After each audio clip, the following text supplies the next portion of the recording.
I'm holding on your rope, got me 10 feet off the ground. And I'm hearing what you say, but I just can't make a sound. The use of Title IX as a standard for whether or not there's an issue is problematic because the execution of Title IX is different than whether or not there's still an issue around sexual assault.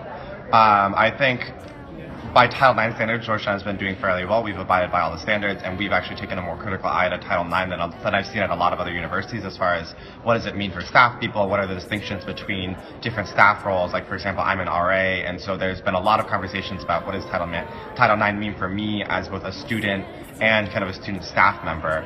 So I think within the boundaries of Title IX, Georgetown's been doing well, but Title IX is not an all-inclusive, comprehensive kind of a solution to the problem. So just abiding by Title IX standards does not mean that sexual assault doesn't exist on campus, or that it's not, or that there aren't institutional problems regarding sexual assault. And I need you like a heart needs a beat, but there's nothing new. I loved you with the fire red, now it's turning blue.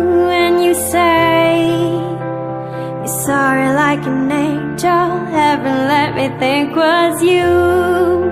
Now I'm afraid it's too late to apologize. So you think the conversations around Title IX, how it should be implemented, are going to be ongoing for the foreseeable future?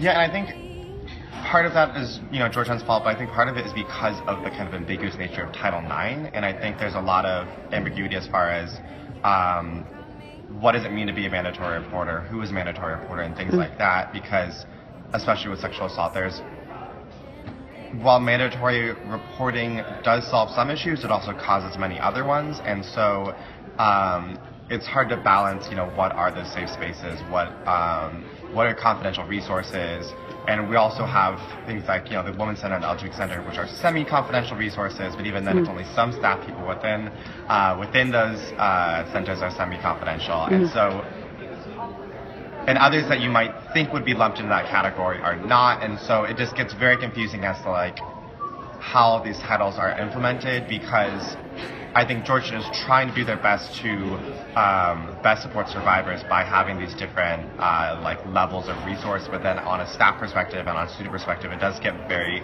challenging to understand the intricacies of all of these different titles and confidentialities. Now it's turning blue and you say you're sorry like an angel, heaven let me think was you.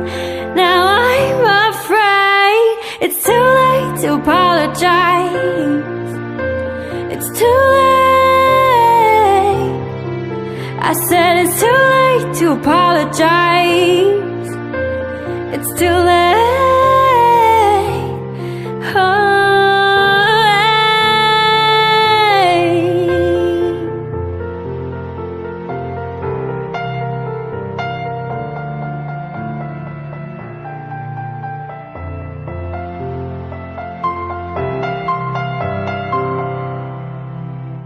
It's too late to apologize.